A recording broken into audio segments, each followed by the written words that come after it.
एक छोटा सा कस्बा, साधारण सा घर, ना ज्यादा साधन, ना कोई खास पहचान, लेकिन एक चीज बहुत खास थी, संस्कार। उस घर में सुबह की शुरुआत होती थी दीपक की लो से, माँ की प्रार्थना से और एक सीख से, बेटा जीवन में बड़ा बनना है तो पहले मन से बड़ा बनो। वही बालक आगे चलकर नरेंद्र मोदी बना। बचपन आसान नहीं था, संघर्ष था, आर्थिक चुनौतियां थी, लेकिन शिकायत नहीं थी। रेलवे स्टेशन की हलचल, लोगों की आवाजाही और एक छोटे से बच्चे की आंखों में बड़े सपने, वो समझ चुका था जीवन किसी को तैयार मंच नहीं देता, मंच बनाना पड़ता है। गांव में जब संत आते, वो उनके पास बैठता, चुपचाप सुनता। एक दिन एक साधु ने कहा, धर्म मंदिर की दीवारों में नहीं, धर्म तुम्हारे कर्म में है। ये शब्द सीधे दिल में उतर गए। समय बीता, युवावस्था आई, उन्होंने यात्रा शुरू की, पहाड़ों की, आश्रमों की, आत्म खोज की। हिमालय की शांति में बैठकर उन्होंने जाना, नेतागिरी शक्ति से नहीं, संयम से आती है। धर्म भैंस नहीं, धर्म संतुलन है। धर्म विभाजन नहीं, धर्म जोड़न है।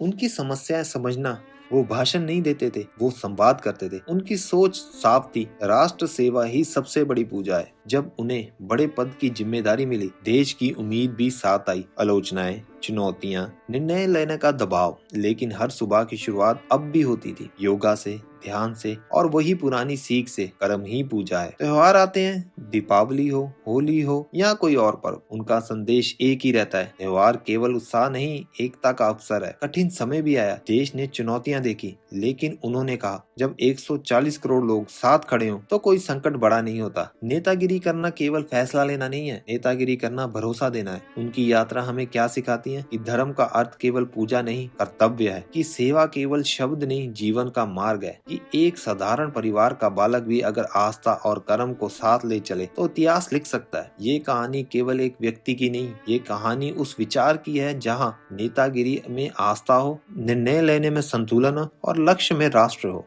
जब कर्म पूजा बन जाए और सेवा साधन, तब सफलता केवल पद नहीं, एक जिम्मेदारी बन जाती है। अगर आपको ये कहानी प्रेरणादायक लगी तो वीडियो को लाइक करें, शेयर करें और चैनल को सब्सक्राइब करना ना भूलें, क्योंकि ऐसे ही कहानियां हमें याद दिलाती हैं सच्ची ताकत आस्था और कर्म में छिपी होती है। धन्यवाद।